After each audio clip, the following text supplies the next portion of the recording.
क्या आप जानते हैं कि इमाम हुसैन की विलादत से पहले एक फरिश्ता जमीन पर क्यों कैद था?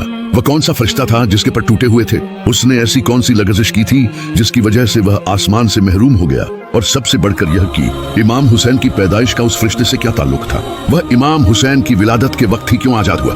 रिवायात में उस फरिश्ते का नाम फित्रस बयान किया गया है। कहा जाता है कि फित्रस उन फरिश्तों में शामिल था जो अर्श ए इलाही के कामों पर मामूर थे, मगर एक मौके पर उससे ताखीर हो गई। या अल्लाह, मैं शर्मिंदा हूँ। ये नाफरमानी नहीं थी मगर सुस्ती जरूर थी। अल्लाह ताला के हुक्म में मामूली कोताही भी बड़ी आजमाइश बन जाती है।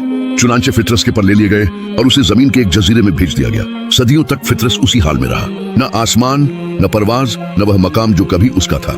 बस इबादत, नदामत और इंतजार। फिर वह दिन आया जब मदीना की फैजा बदल गई, जब हजरत फातिमा जहरा के घर नूर ने जन्म लिया, जब इमाम हुसैन अलैहिस्सलाम दुनिया में तशरीफ लाए। अल्लाह ताला ने जिब्राइल अमीन को हुक्म दिया कि 1000 फरिश्तों के साथ जमीन पर जाए और रसूल ए खुदा को इस अजीम नेमत की मुबारकबाद दे। जिब्राइल जब जमीन की तरफ उतर रहे थे तो उनका गुजर उसी जजीरे से हुआ जहाँ फित्रस बरसों से कैद था। फित्रस ने जिब्राइल को देखा तो बेचैन हो गया। उसने पूछा, या जिब्राइल, आप कहाँ जा रहे हैं? जिब्राइल ने फरमाया, मोहम्मद के घर अल्लाह की एक अजीम नेमत ने जन्म लिया है, मैं उसी की मुबारकबाद देने जा रहा हूँ। यह सुनकर फित्रस की उम्मीद जाग उठी। उसने अर्ज किया, आए जिब्राइल, मुझे भी साथ ले चलो, शायद रसूल खुदा मेरे लिए दुआ कर दे।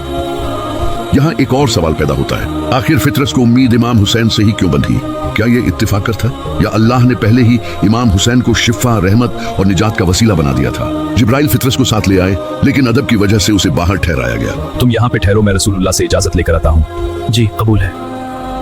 रसूल खुदा की खिदमत में हाजिर होकर पहले विलादत की मुबारकबाद पेश की गई, फिर फित्रस का हाल बयान किया गया। नबी करीम ने फरमाया, फित्रस को अंदर ले आओ। जब फित्रस हाजिर हुआ और अपनी दास्तान सुनाई तो रसूल खुदा ने फरमाया, अपने टूटे हुए पर इस बच्चे के जिस्म से मस कर लो। फित्रस ने जैसे ही अपने पर इमाम हुसैन के जिस्म या तहर से लगाए, उसी लम्हे उसके पर दुरुस्त हो गए। वह फिर से परवाज के काबिल हो गया।